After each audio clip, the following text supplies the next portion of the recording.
Olá, boa noite, sejam todos bem-vindos para mais um culto de adoração ao nosso Deus. Obrigado pela sua presença aí conosco.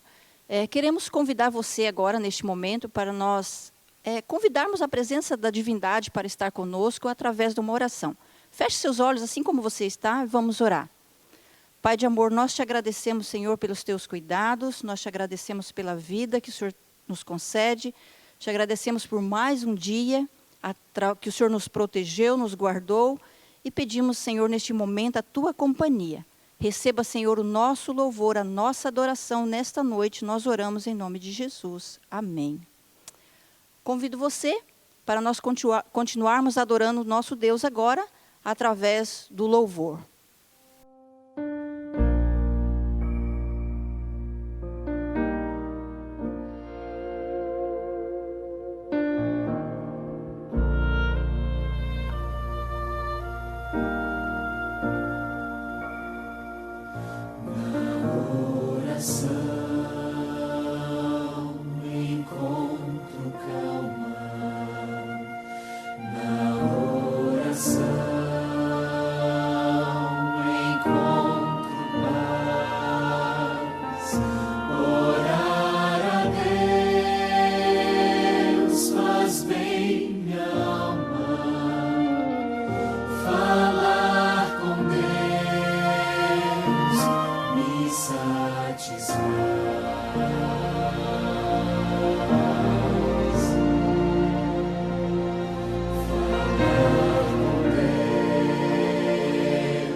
Boa noite, é um prazer poder compartilhar a palavra de Deus com você que está aí na sua casa, e é muito bom podermos juntos estudar a palavra de Deus.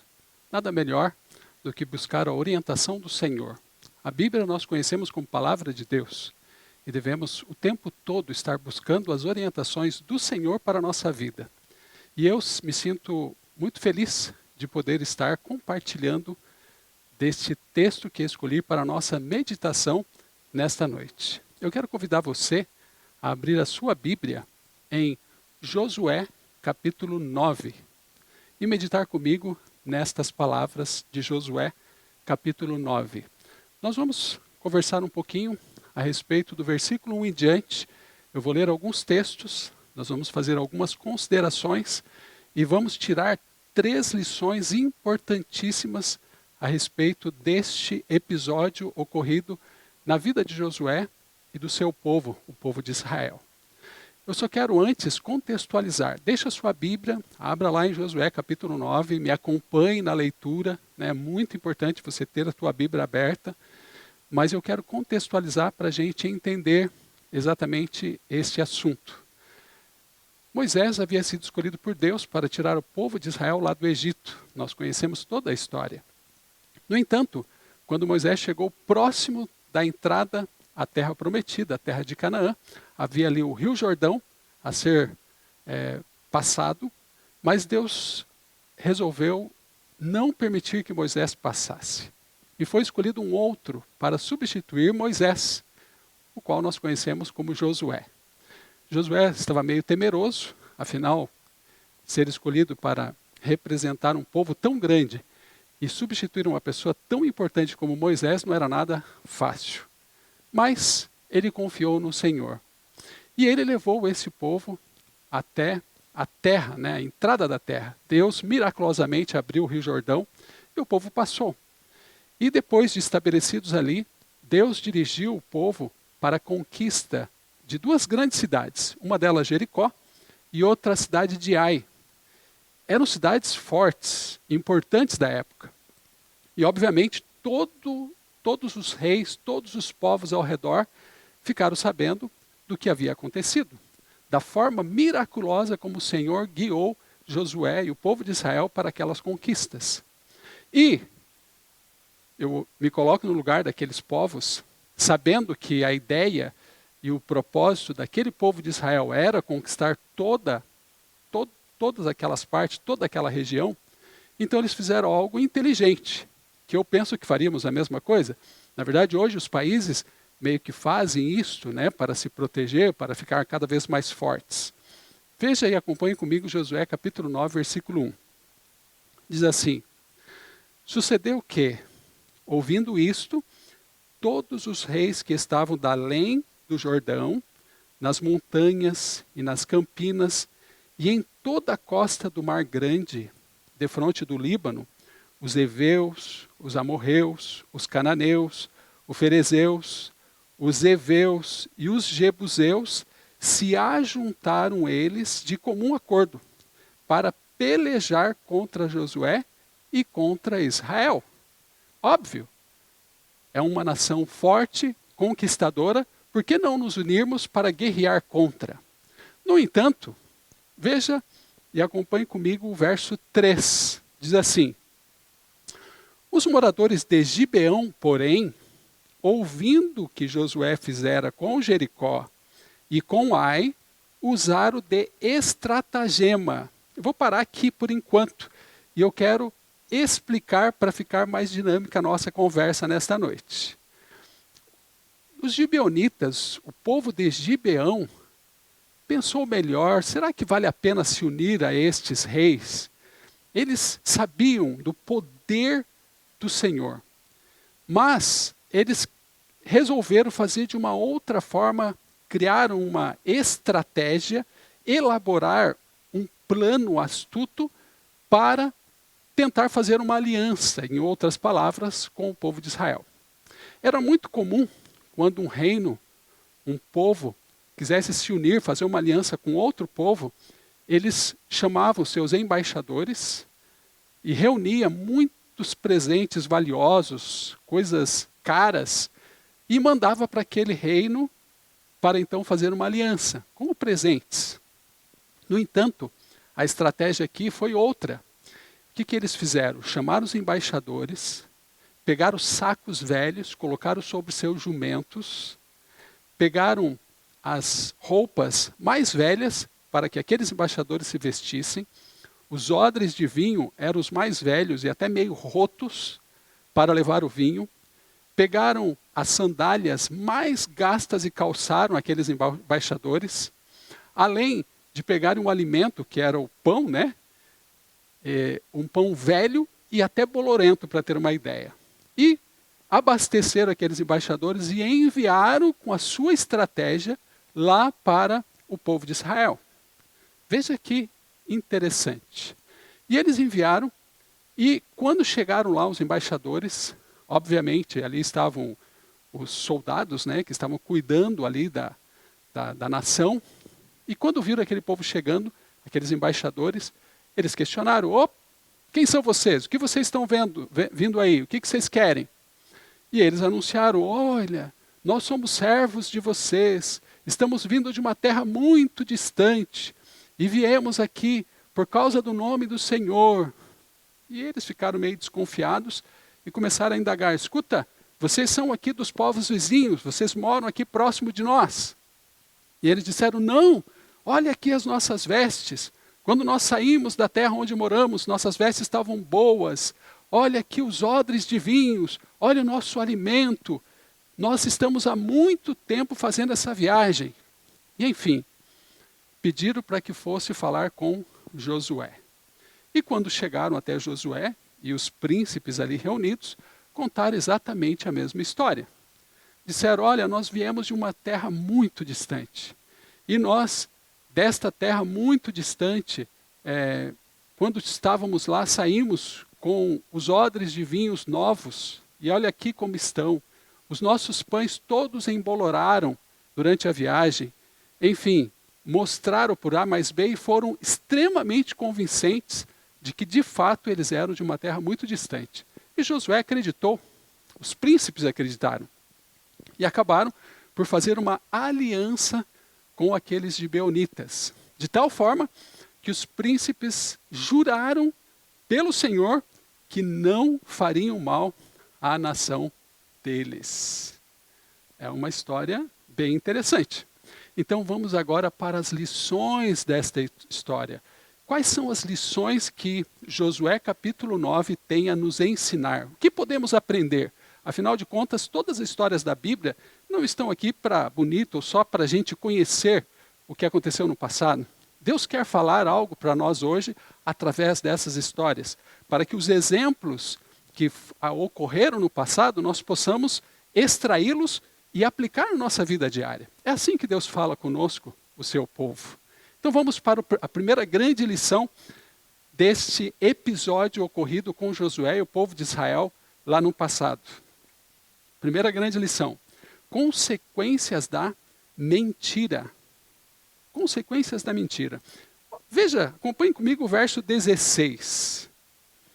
Ao cabo de 3 dias, depois de terem feito aliança com eles, ouviram que eram seus vizinhos e que moravam no meio deles.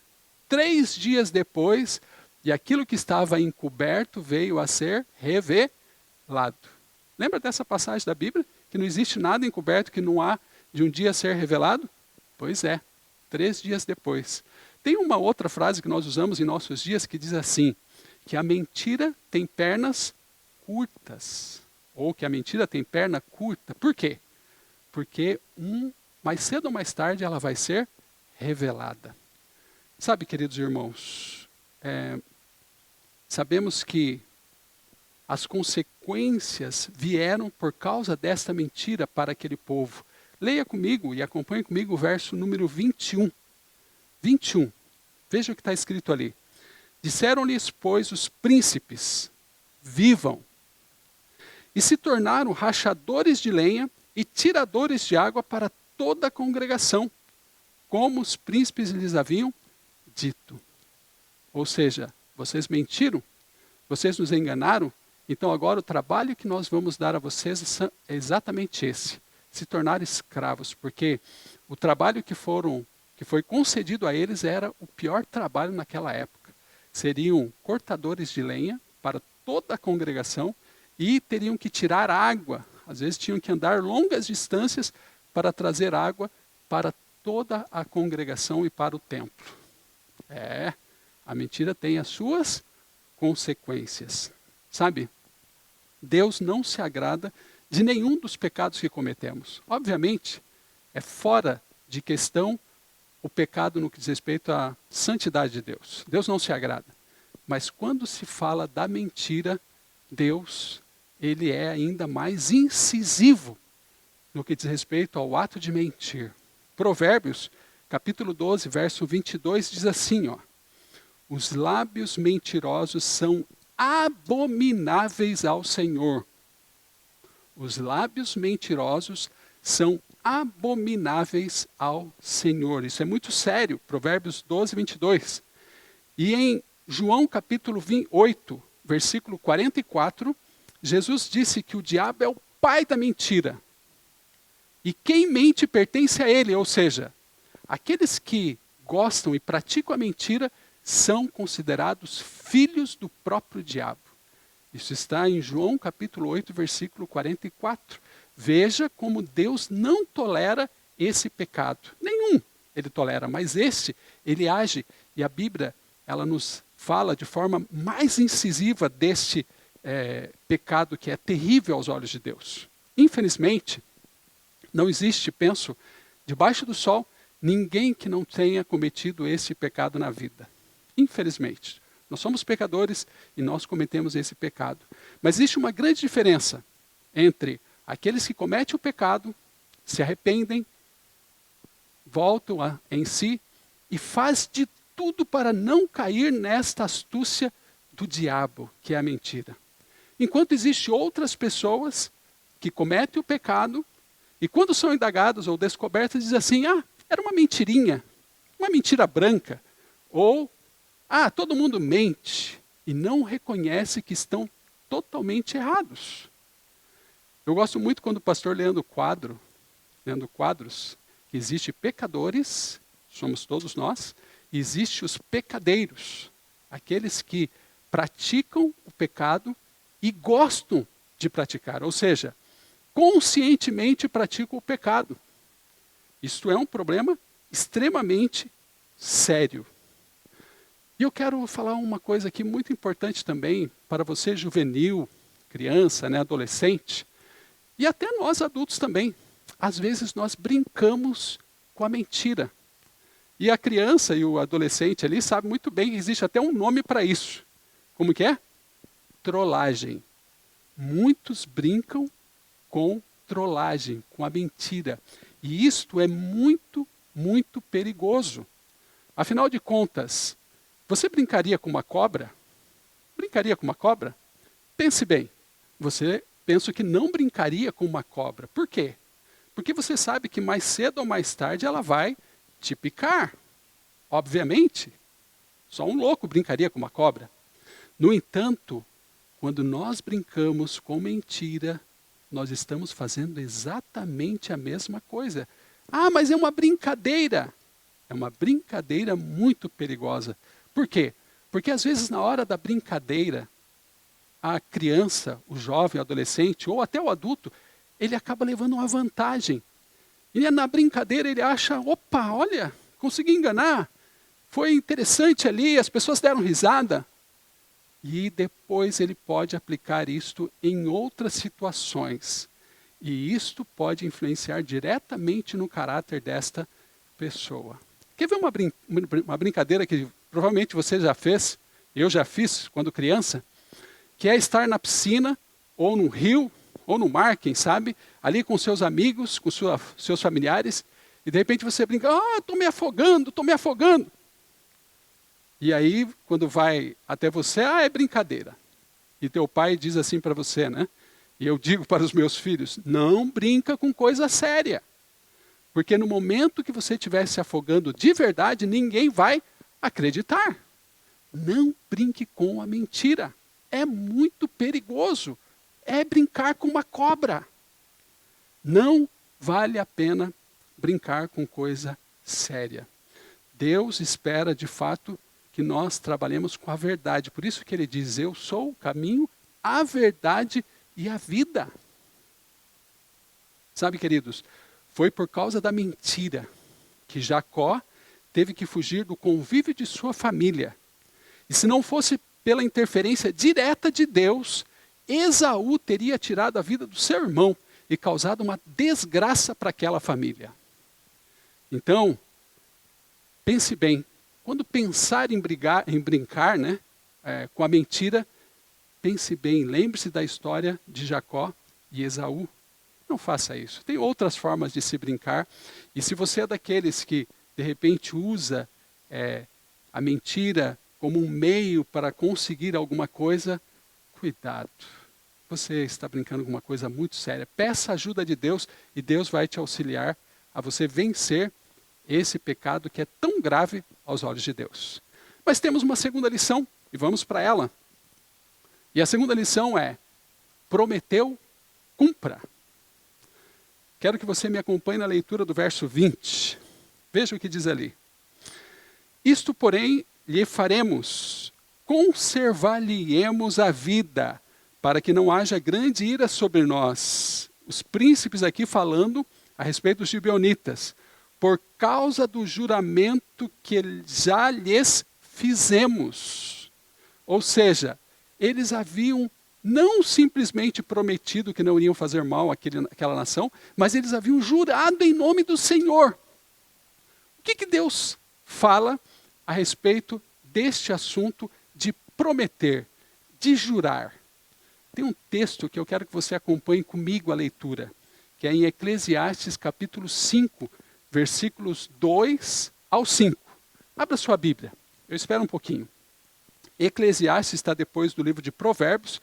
Você que está aí sentado em casa assistindo comigo, né, me acompanhando, por favor, pegue a sua Bíblia, abra em Eclesiastes capítulo 5, versículo 2 ao 5. Veja o que Deus fala ali a respeito desse ato de prometer algo.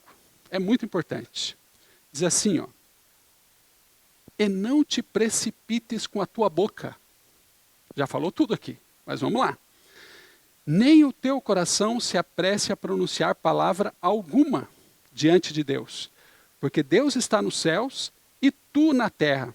Portanto, sejam poucas as tuas palavras, porque dos muitos trabalhos vêm os sonhos e do muito falar palavras nécias.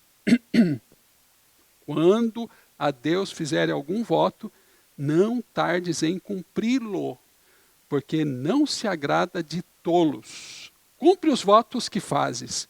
E o verso 5 fecha. Melhor é que não votes do que votes e não cumpras. Deus está deixando claro: não votes, não jure, não prometa. Mas se você se comprometer, cumpra aquilo que você promete. É isso que Deus está dizendo.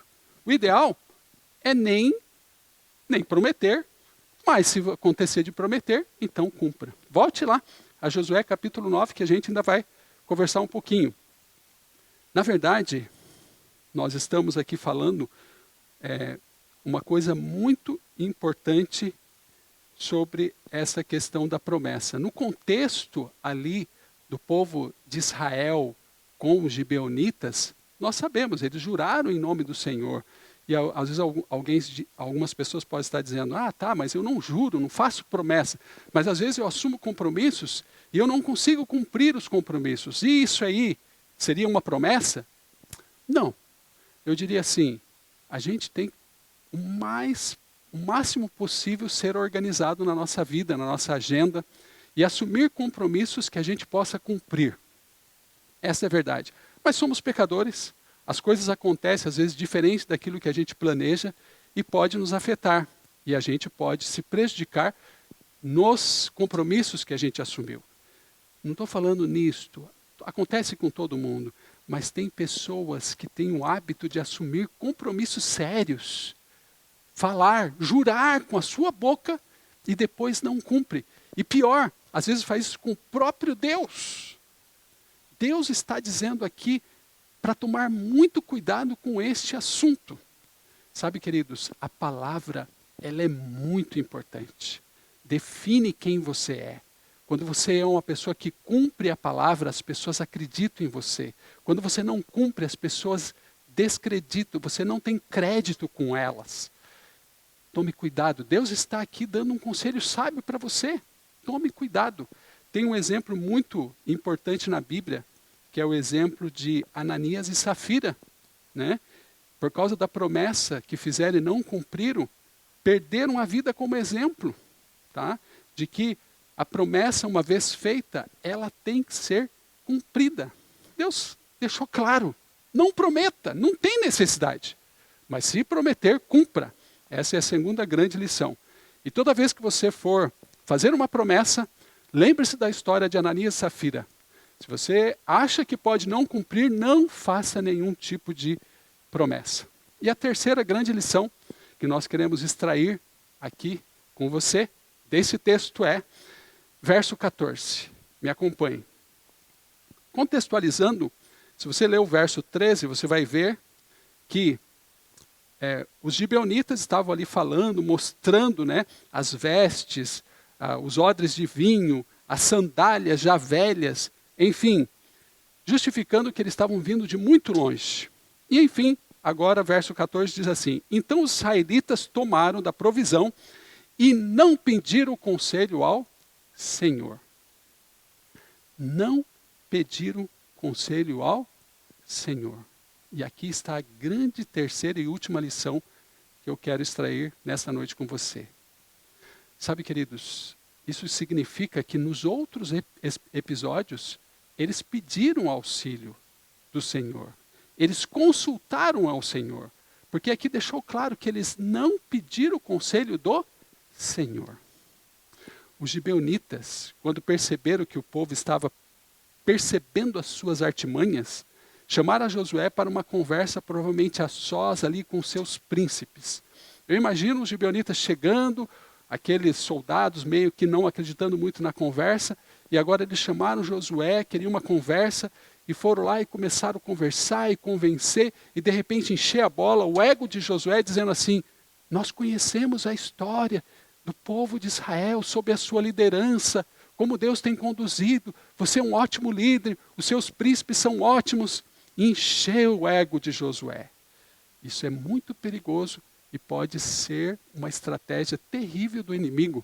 Quem não quer ser reconhecido, quem não quer receber elogios, mas tome cuidado, nem sempre isso é positivo, nós temos que saber e ter maturidade para administrar esse tipo de coisa.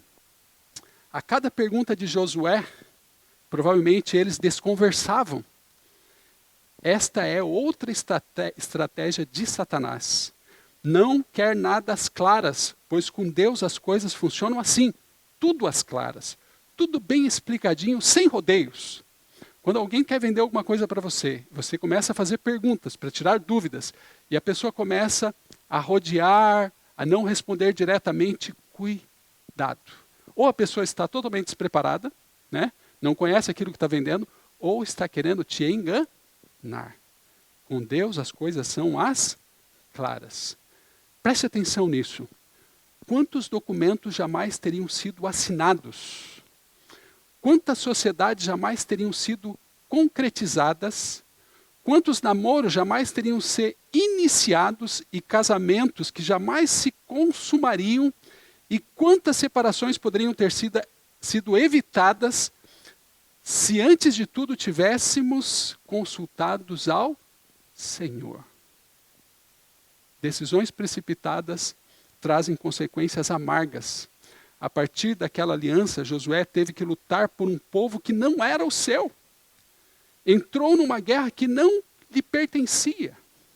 Assim também muitos crentes estão sofrendo por decisões tomadas sem o consentimento do Senhor. Já aconteceu com você isto?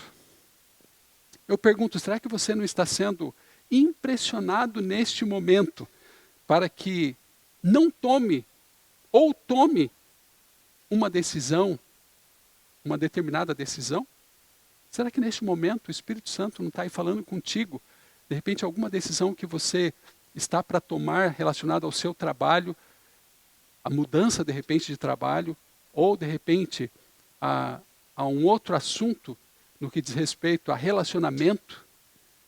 E agora é o momento de você colocar os joelhos no chão e conversar com seu Deus. Ele espera que você faça isto. Eu não estou falando aqui por nada. Deus me escolheu para falar sobre esse assunto para você que está aí, para você que está ouvindo. Converse com o Senhor, consulte o Senhor, aprenda com a lição de Josué. Quem sabe Josué e os príncipes, se tivessem consultado sobre esse assunto, tudo seria diferente. Não teriam entrado numa guerra, perdido talvez alguns soldados. Eu não sei o que aconteceu exatamente lá, mas eu sei que por não consultarem ao Senhor, a coisa não seguiu como deveria seguir. Deus quer fazer nossa vida em todos os momentos. Jesus pagou um preço muito alto para nos dar o direito de termos acesso diretamente aos céus. Jesus veio para morrer por nós, para que nós tivéssemos isto que Josué tinha lá no passado. E uma ligação direta. Hoje não precisamos fazer sacrifícios. Ele já pagou o preço para que nós pudéssemos ter esse relacionamento direto com Deus. Você pode consultar ao Senhor e Ele vai estar atento àquilo que você vai pedir a Ele.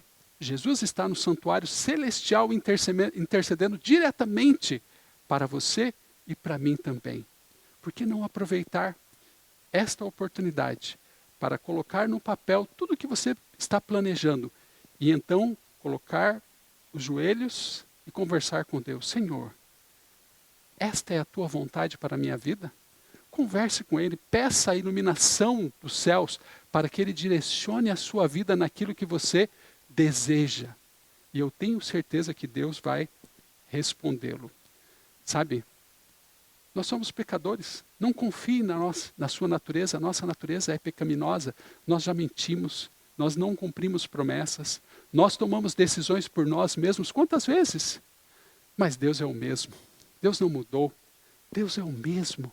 Deus cumpre suas promessas. Deus responde às nossas orações. Foi Jesus que disse: estarei convosco todos os dias até a consumação dos séculos. E lá, em Josué, capítulo 10, verso 8, você vê que Deus não abandonou Josué pelo erro que ele cometeu. Quando foram para a guerra, qual foi a resposta de Deus? Verso 8 do capítulo 10. Disse o Senhor a Josué: não os temas, porque nas tuas mãos os entreguei. Nenhum deles te poderá resistir. Assim como Deus foi com Josué e o povo de Israel no passado, nas batalhas que eles enfrentaram, Deus é com você nas batalhas que você está enfrentando hoje também. Eu não sei qual é a tua batalha, eu sei das minhas, mas uma coisa eu sei: confie nesse Deus maravilhoso, que Ele vai te direcionar para a vitória. Fecha seus olhos e vamos orar. Querido Deus, nós cremos que o Senhor é um Deus de amor, um Deus perdoador, um Deus que aceita-nos como nós somos, imperfeitos, falhos, mas que através do sangue de Jesus, o Senhor pode nos transformar e nos aceitar. Querido Deus, aqui estão os teus filhos que estudaram comigo a tua palavra. Nós extraímos grandes lições para a nossa vida e que nós possamos, Senhor, nos aproximar cada vez mais de ti, para, crendo no teu poder, vencermos todas as artimanhas do inimigo. E, enfim, Senhor, colocarmos a nossa vida em tuas mãos, consultá-lo em todas as nossas decisões e termos a certeza da tua direção sobre a nossa vida. Abençoa-nos, proteja-nos, nos dê uma excelente semana na tua companhia. Pedimos as bênçãos em nome do Senhor Jesus. Amém.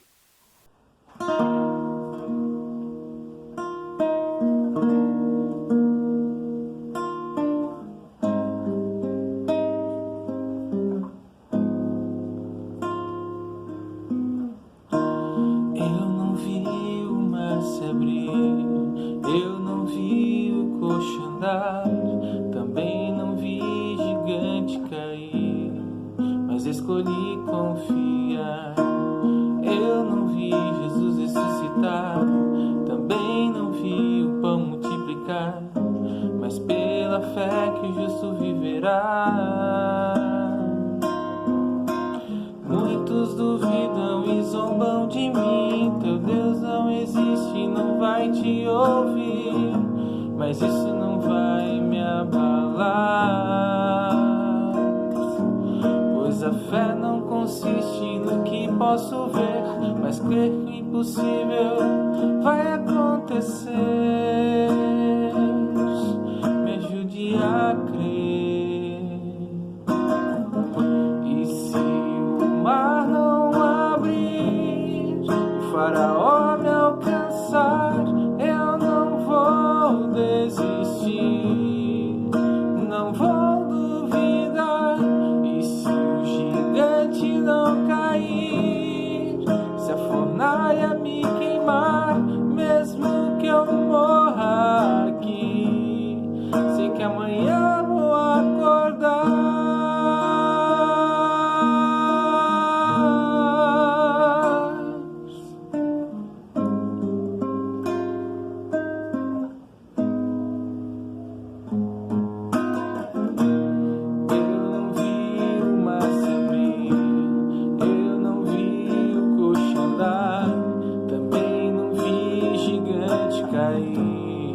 Mas escolhi confiar. Eu não vi Jesus ressuscitar, também não vi o pão multiplicar, mas pela fé que o justo viverá. Muitos duvidam e zombam de mim, teu Deus não existe, não vai te ouvir, mas isso não vai me abalar, pois a fé não consiste no que posso ver, mas crer que impossível vai acontecer. Bem-aventurado quem crê sem ver. E se o mar não abrir, o faraó me alcançar, eu não vou desistir, não vou duvidar. E se o gigante não cair, se a fornalha me queimar, mesmo que eu morra aqui, sei que amanhã vou acordar. Vem me ajudar a confiar, eu necessito, Senhor, prometo em mim, Senhor, não aguento mais confiar em mim. E se a cura não chegar, o emprego não vingar e o filho não voltar, mesmo que meu barco naufragar,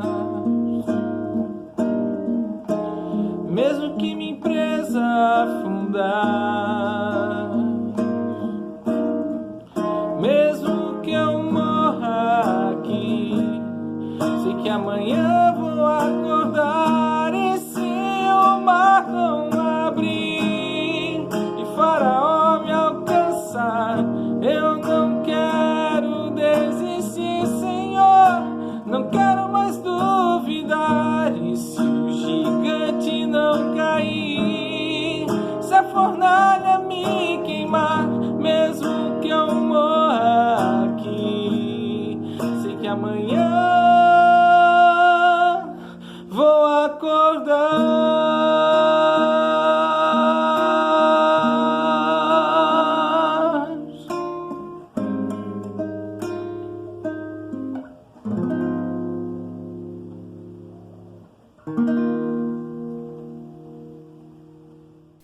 Quero agradecer a você pela sua companhia, obrigado pela tua presença, e eu quero deixar aqui um convite. No próximo domingo, 19h30, no mesmo canal, no Facebook Igreja Adventista do Saguaçu, você vai ter mensagens lindas, vindas diretamente do trono de Deus. Convido você para estar no próximo domingo conosco. Que Deus o abençoe.